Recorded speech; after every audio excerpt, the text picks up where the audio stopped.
आज के समय ऐसा कोई भी इंसान नहीं है जिसके जीवन में कोई समस्या ना हो। बस फर्क इतना है कि हर किसी को अपना दुख बड़ा नजर आता है। दूसरी बड़ी बात क्या है कि आज के समय लोग अपना दुख किसी को नहीं बताते हैं। पहले के समय क्या होता था कि परिवार में प्यार रहता था, भाइयों भाइयों में प्यार रहता था, आस पड़ोस से प्यार रहता था, यानी कि पारिवारिक रिश्ते हुआ करते थे। खुशियां भी बांटते थे, दुख भी बांटते थे। कहते थे खुशियां बांटने से बढ़ जाती हैं और गम बांटने से कम होता है। परंतु आज के समय लोग क्या है कि अपना गम, अपना दुख किसी को नहीं बताते हैं और वह अपने दुख के साथ अंदर ही अंदर घुटते रहते हैं और ना ही अपना दुख किसी को बताते हैं। जब दुख नहीं बताते हैं किसी को तो वही दुख चिंता के रूप में उनको अंदर ही अंदर खाता रहता है। परंतु कहते हैं ना, चिंता चिता समान होती है। आज के समय ऐसा कोई भी व्यक्ति नहीं है जो दुखी ना हो। कोई तन से दुखी है, कोई मन से दुखी है, या फिर कोई धन से दुखी है। जब वीडियो के लास्ट तक बने रहे, आज हम वीडियो में चर्चा करेंगे ऐसे कौन से कारण हैं कि जो इंसान को अंदर ही अंदर चिंता खाती रहती है और वह अपने दुख किसी को बता भी नहीं पाता है। परंतु आज के समय जो सबसे बड़ा दुख इंसान के लिए क्या है, जो उसको मानसिक रूप से भी परेशानी देता है और आर्थिक रूप से तो देता ही देता है। इंसान का सबसे बड़ा दुख है उसके पास पैसा ना होना। जब इंसान के पास पैसा नहीं होता है ना, ऐसे इंसानों को मानसिक रूप से बहुत पीड़ा उठानी पड़ती है। आर्थिक स्थिति भी लगातार गिरती रहती है और जब जेब में पैसा नहीं होता है ना, तो कहते हैं ऐसे लोगों को देख के कुत्ता भी पूंछ नहीं हिलाता है, तो रिश्तेदारों की तो बहुत दूर की बात है। जब जेब में पैसा ना हो तो उसको अपने रिश्तेदार ही पहचानने से दूर हो जाते हैं, उसको पहचानना तक छोड़ देते हैं। पैसा ना होना तो चलो एक बात है, ऊपर से कर्जा चढ़ जाए तो ऐसे जातक का लगातार समाज में मान सम्मान भी गिरता है, उसको आर्थिक नुकसान भी उठाना पड़ता है और ऐसे जातक के धीरे धीरे नाते रिश्तेदार भी दूर होना शुरू हो जाते हैं। वह लाख कोशिश करता है, मेहनत करता है कि मेरा किसी प्रकार कर्जा उतर जाए, परंतु जो कर्जे का फेर होता है, कर्जे का ब्याज होता है, वो उसी में ही फंसा रह जाता है। ब्याज पे ब्याज, ब्याज पे ब्याज पैसा देकर थक जाता है, परंतु उसका कर्जा नहीं उतर पाता है। मेहनत करता है, पैसे कमाता है, परंतु वह पैसे घर के कार्यों में खर्च हो जाते हैं। लाख चाहने के बावजूद भी वह कर्जा नहीं उतार पाता है। होते हैं कुछ लोग पैसा ले लेते हैं, नहीं देते हैं, उनकी नीयत में गड़बड़ होती है, उनकी नीयत गलत होती है। परंतु कुछ ऐसे लोग हैं, मैं आपको सच्चाई बता रहा हूं, मेरे पास आते हैं बेचारे, इतने दुखी होते हैं कि पंडित जी हम कर्जा उतारना चाहते हैं, क्या करें, हम अपने घर के खर्चों में फंसे रह जाते हैं, हमारे इनकम के सोर्स लिमिटेड हैं, हम चाहते हैं हमारा कर्जा उतर जाए। तो जब मैं उनकी बातों को सुनता हूं कि यार देखिए इंसान की नीयत कितनी साफ है, परंतु आज के समय क्या है, लोग पैसों को लेके भूल जाते हैं। तो ये वीडियो उन लोगों के लिए है जो लाख मेहनत करने के बावजूद भी कर्जा अपना नहीं उतार पा रहे हैं, जो चाहते हैं कि उनकी जिंदगी में से कर्जा उतर जाए, वह अपनी जिंदगी को सामान्य तौर पर जी पाए, बिना किसी चिंता के जी पाए और जो उनको मान सम्मान मिलना चाहिए वह मिलता रहे। पिछला वीडियो के लास्ट तक बने रहे। आज हम वीडियो में आपको कुछ ऐसे उपाय बताएंगे जिनको करने मात्र से ही आप देखना कि आपका कर्जा धीरे धीरे उतरना शुरू हो जाएगा। इसलिए वीडियो के लास्ट तक बने रहे उससे पहले आप मेरे चैनल गगन शर्मा व्लॉग्स को सब्सक्राइब अवश्य कर लीजिए। बहुत बहुत धन्यवाद। राधे राधे। देखिए जी, कोई भी इंसान है वह कर्जा कब उठाता है? कर्जा तो अमीर आदमी भी उठाते हैं, परंतु उनका तो किसी को पता ही नहीं लगता है। वह कर्जा उठा के अपना व्यापार सेटअप करते हैं, उस पैसे को व्यापार में लगाते हैं। परंतु जब एक सामान्य वर्ग का इंसान, कोई गरीब आदमी कर्जा लेता है, कर्जा कब लेता है?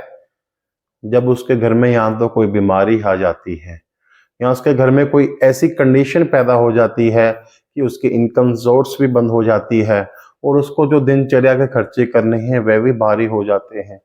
घर में किसी की शादी आ गई है, जेब में पैसा नहीं है, तो ऐसी कंडीशन में उसको पैसा उठाना पड़ता है। परंतु ऐसा क्या कारण होता है कि कर्जा उठाने के बाद, जब वह कर्जा उठा लेता है तो कर्जे उठाने के बाद उसका काम भी धीरे धीरे बंद हो जाता है और वह उस कर्जे में भी फंसा रह जाता है। वह इंसान लाख कोशिश करता है कि उसका कर्जा उतर जाए और एक कर्जे को उतारने के लिए वह दूसरा कर्जा ले लेता है और दूसरे कर्जे को उतारने के लिए तीसरे व्यक्ति से कर्जा ले लेता है और वह कर्जे के सर्कल में ऐसा फंसता जाता है कि उसकी सारी मेहनत की कमाई कर्जे उतारने में जानी शुरू हो जाती है। वह लाख उपाय करता है, लाख यत्न करता है कि मेरा किसी प्रकार कर्जा उतर जाए। देखिए जी, जिन लोगों ने जीवन में जिन्होंने कर्जा लिया है, कर्जा उतारा है, उनको पता है इस वीडियो की अहमियत क्या है। जिन्होंने अपने जीवन में कभी पैसे की कमी नहीं देखी, उनको ये वीडियो बेकार ही लगेगा। तो इसलिए जिन भी लोगों के जीवन में कर्जे की स्थिति बनी हुई है, आप वीडियो में बने रहे। मैं आपको कुछ ऐसे उपाय बताऊंगा, उस उपाय मात्र से आप देखना कि आपका कर्जा धीरे धीरे उतरना शुरू हो जाएगा। देखिए जी, मैं कह दूं आपका 24 घंटे में कर्जा उतर जाएगा, कुछ भी नहीं होता है। कर्जा लेना आसान है, आपको ही पता है कि कर्जा उतरता कैसे है। देखिए, जिन्होंने भी अभी तक मेरे चैनल को सब्सक्राइब नहीं किया है वह अवश्य सब्सक्राइब कर लीजिए। देखिए जी, एक तो इंसान पहले ही कर्जे में डूबा होता है और वह कर्जे के ऐसे चक्कर में फंस जाता है कि ब्याज पे ब्याज देके थक जाता है और ऊपर से जब उसको उपाय बताए जाते हैं, जब वह ज्योतिष का सहारा लेता है कि मेरा किसी प्रकार कर्जा उतर जाए, उसको इतने महंगे महंगे उपाय बता दिए जाते हैं, उस बेचारे की हिम्मत ही नहीं पड़ती उपाय करने की। अरे जो व्यक्ति पहले ही पैसे से कमजोर है, जिसकी आर्थिक स्थिति पहले ही खराब है, आप वह व्यक्ति कैसे महंगे महंगे उपाय कर सकता है? तो मैं आपको कुछ ऐसे आसान से उपाय बताऊंगा जिनको अगर आप करते रहोगे ना, आप देखना कि आपका कर्जा आसानी से धीरे धीरे कम होना शुरू हो जाएगा और जो कर्जे का सर्कल बढ़ता ही जा रहा है वह कम होना शुरू हो जाएगा और इनकम के सोर्स बढ़ने शुरू हो जाएंगे। देखिए जी, आज के समय जिस भी व्यक्ति के पास पैसा होता है, आप देखना ऐसे लोगों की अलग ही इज्जत होती है। हर दूर का नाते रिश्तेदार ऐसे व्यक्तियों से अपना रिश्ता जोड़ना चाहता है। ऐसे लोगों के यार दोस्त वो बनते हैं, हर जगह मान सम्मान मिलता है क्योंकि लोग उसको सलाम नहीं करते हैं, लोग पैसे को सलाम करते हैं। और जिसके पास पैसा नहीं है, जो व्यक्ति पहले ही आर्थिक रूप से कमजोर है, उसको मदद करने की बजाय तो छोड़िए, लोग उससे अपना रिश्ता तोड़ना तक शुरू कर देते हैं। जितना मर्जी खास रिश्तेदार हो, कोई भाई हो, कोई बंधु हो, कह देते ये मेरा कुछ नहीं लगता है। पैसे की वैल्यू उसी व्यक्ति को पता लगती है जिसने पैसे की कमी के कारण अपना मान सम्मान खोया। उस व्यक्ति से पूछ के देखिए पैसे की अहमियत क्या होती है। तो अब चलिए मैं आपको उपाय बताने जा रहा हूं। मैं आपको सस्ते व आसान उपाय बताऊंगा, उनको आप नियमित रूप से करते रहिए। आपने उपाय के तौर पे क्या करना है, आपने हर मंगलवार को शहद लेना है। 10 रुपए का ले लीजिए, 20 का ले लीजिए, जैसे आपकी पॉकेट अलाउ करती है। आप हर मंगलवार शहद लीजिए और उस शहद को आप पीपल की जड़ में डाल दीजिए। बस एक बात का ध्यान रखना है कि जो जितना भी आप शहद लेके जा रहे हो वो सारा आपने उधर ही डाल देना है, पीपल की जड़ पे। कई लोग क्या करते हैं, उस शहद को बचा ले आते हैं, इसको अगली बार यूज कर लेंगे। नहीं, चाहे आप 10 रुपए का शहद ले जाइए, परंतु उस शहद को पीपल की जड़ पे खाली करके आइए। इस उपाय को आप हर मंगलवार करते रहिए। आप देखना कि आपका जो कर्जा आपके ऊपर लगातार चढ़ रहा है वह धीरे धीरे कम होना शुरू हो जाएगा।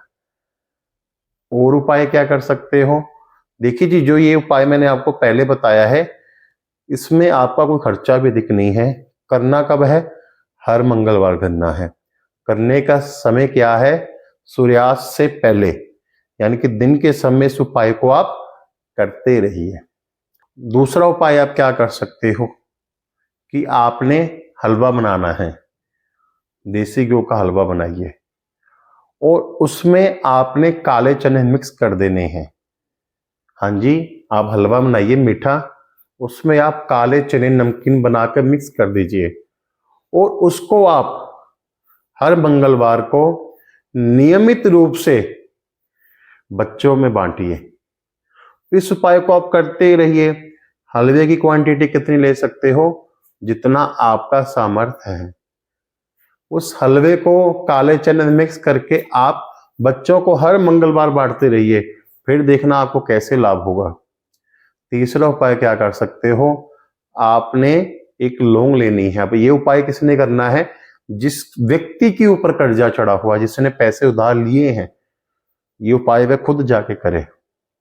आप लौंग ले लीजिए। लौंग लेनी है आपने 9 लौंग लेनी है आपने, फूल वाली, वो फूल टूटा नहीं होना चाहिए। 9 लौंग लीजिए। 9 लौंग लेके आप मंगलवार वाले दिन भगवान शिव शंकर के मंदिर जाइए और उस 9 लौंग को लेके आप शिवलिंग पे चढ़ाइए और शिवलिंग पे चढ़ाने के बाद जब जैसे ही आप 9 लौंग चढ़ाओगे ऊपर, तो ऊपर आप शहद चढ़ाइए। शहद धीरे धीरे चढ़ाइए लौंग के ऊपर, जो लौंग आपने शिवलिंग पे चढ़ाई है। परंतु एक बात का ध्यान रखिए कि वह शहद की शीशी भी आपने खाली करनी है, उसमें से शहद आपने बचा के नहीं लाना है। तो इन 3 उपायों को आप नियमित तौर पे करते रहिए, आपको अवश्य लाभ होगा। और जिन लोगों पे भी पैसे की कमी के कारण कर्जा बढ़ता जा रहा है या कर्जे के फेर में फंसते जा रहे हैं, उनको अवश्य लाभ होगा। और जो पैसे के कारण, जो कर्जे के कारण उनका मान सम्मान चला गया है, वह मान सम्मान उनके पास वापस आ जाएगा, उनका कर्जा भी उतर जाएगा। आप इस उपाय को नियमित तौर पे करते रहिए। बिल्कुल आसान व सस्ते उपाय हैं, ताकि आपको करने में कोई दिक्कत ना हो। अगर आपको ये वीडियो पसंद आया हो तो आप वीडियो को लाइक अवश्य कीजिए। आप मेरे चैनल गगन शर्मा व्लॉग्स को सब्सक्राइब अवश्य कीजिए। बहुत बहुत धन्यवाद। राधे राधे। जी, अगर आपको ये वीडियो पसंद आया हो तो आप कमेंट बॉक्स में राधे राधे अवश्य लिखिए। बहुत बहुत धन्यवाद। राधे राधे।